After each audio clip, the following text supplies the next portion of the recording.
Foot গধূলি ধাৰাবাহিকখনৰ আজি নিশা আহিবলগীয়া এপিছডৰ প্ৰম' বৰ্তমান মুকলি হৈছে আৰু আজিৰ প্ৰম'ত বাৰু আমি কি দেখিবলৈ পাইছোঁ আহকচোন আমি অকণমান চাই লওঁ। আজিৰ প্ৰম'ৰ প্ৰথম ভাগতে আমি দেখিবলৈ পাইছোঁ প্ৰিয়াংশুৱে খঙতে কৈছিল নেখাওঁ বুলি কৈছ নে নাই, কিহৰ কাৰণে জোৰ কৰি আছা মোক। তাৰপিছত আমি প্ৰম'ত দেখিবলৈ পাইছোঁ পৰিয়ে কৈছিলে তুমি এনেকুৱা কৰি থাকিলে এটা সময়ত পাগল হৈ যাবা, প্লিজ কুল ডাউন। তাৰপিছত আমি প্ৰম'ত দেখিবলৈ পাইছোঁ মহিলাগৰাকীয়ে কৈ আছিল অনুৰোধ কৰিবলগীয়া কথাই নাই, আপোনাৰ যি ক'ব লগা আছে নিশ্চিন্ত মনেৰে কওকচোন কি কথা। তাৰপিছত আমি প্ৰম'ত দেখিবলৈ পাইছোঁ পুনৰ প্ৰিয়াংশুৱে কৈ আছিল একমাত্ৰ মাৰ কাৰণে তাই আজি মোৰ কাষত নাই। প্ৰম'ৰ একেবাৰে অন্তিম ভাগত আমি দেখিবলৈ পাইছোঁ ৰেণুৱে মাধৱক কৈ আছিল অনু বাইদেউ তাই ক'ত গৈছিলে।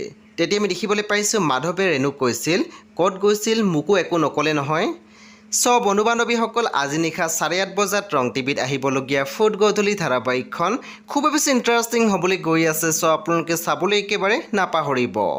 পৰৱৰ্তী আপডেটৰ বাবে আপোনালোকে মোৰ চেনেলটো ছাবস্ক্ৰাইব কৰি কাষত থকা বেল আইকনত টিপি দিবলৈ একেবাৰে নাপাহৰিব।